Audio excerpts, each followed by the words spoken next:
Hi everyone, today we're going to be talking about proportions. A proportion is an equation stating that two ratios are equal. Remember that ratios are often represented in the form of a fraction. Proportions come in handy in many different aspects of our life, like cooking, sports, finances, and laws. Let's take a look at some examples below. Example 1 wants us to find the unknown in the proportion 6 divided by 14 is equal to 5 divided by y. Now, since we have an equation here, it's often the case that as long as you do one thing to one side of the equation and you do the same thing to the other side of the equation, most times the equation will hold true and the two things will remain equal.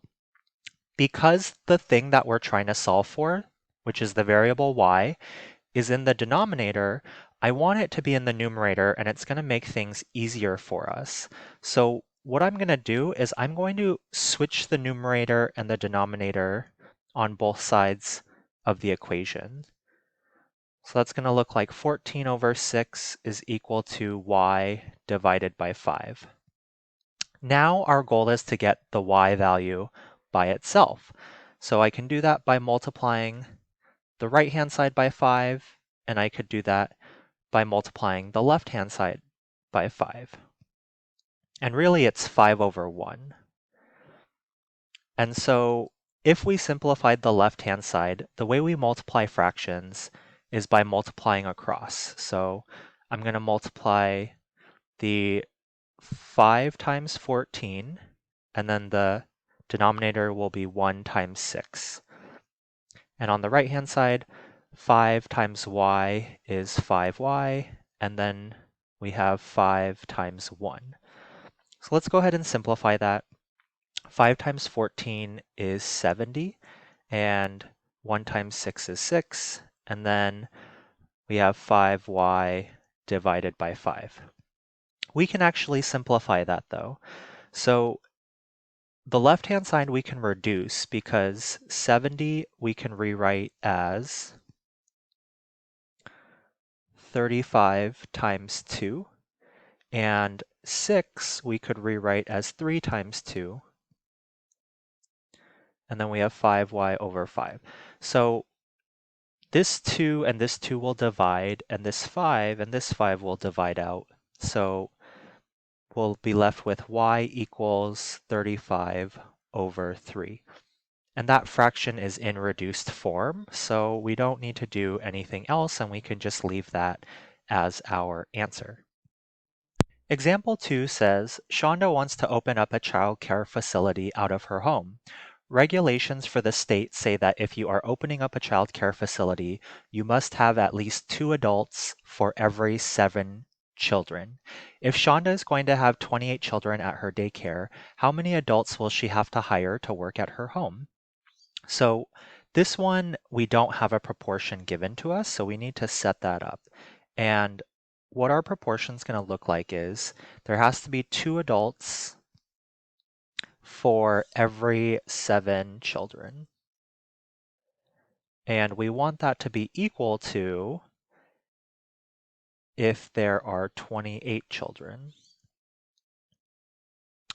And we're trying to find the number of adults. Normally, if we don't know a value, we assign it a variable. So I'll just put x adults.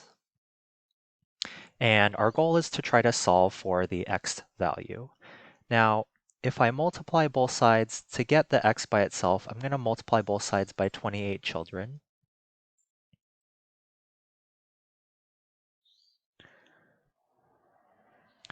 And so this 28 children will divide with that 28 children, and the units here, this children will divide with that children. And so on the left-hand side, we end up with 28 times 2 adults divided by 7 is equal to x adults. And so let's simplify that fraction. 28 times 2 is 56.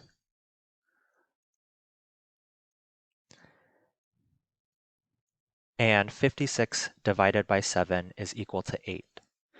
So 56 divided by 7 is 8.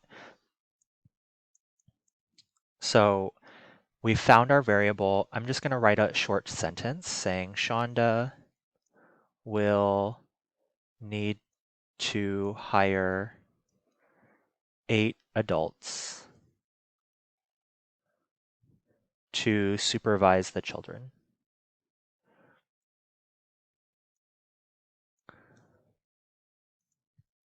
So that is what we were looking for example 2. Example 3 says LeBron James has attempted 10,321 free throws in basketball and has made 7,573 of them.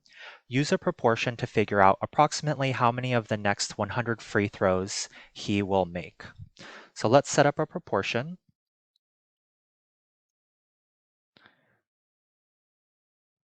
So in the bottom, I'm going to put 100 attempted free throws.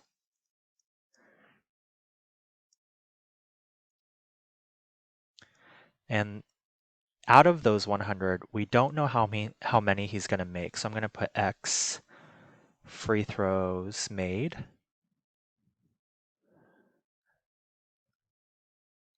And on the other side of the equation, on the right-hand side, we know in his history, he has made 7,573 of them.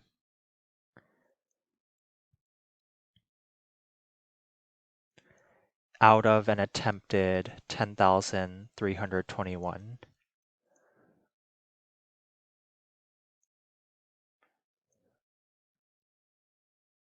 Okay, so our goal is to solve for the value of x. So what I'm going to do is I'm going to multiply, in order to get x by itself, I'm going to multiply both sides by 100. And so those will divide out. And on the left-hand side, we'll be left with x equals, and I'm going to use a calculator for this one.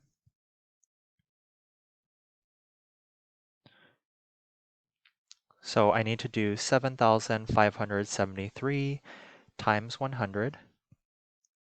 And then I'm going to divide that by 10,321.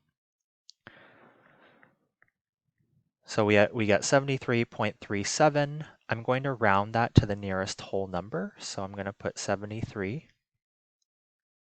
Well, actually, let me round that to 73.37.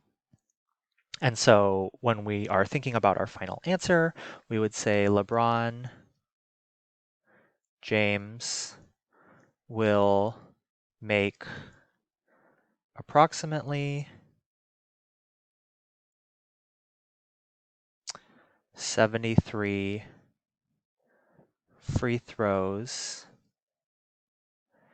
out of his next 100 attempts.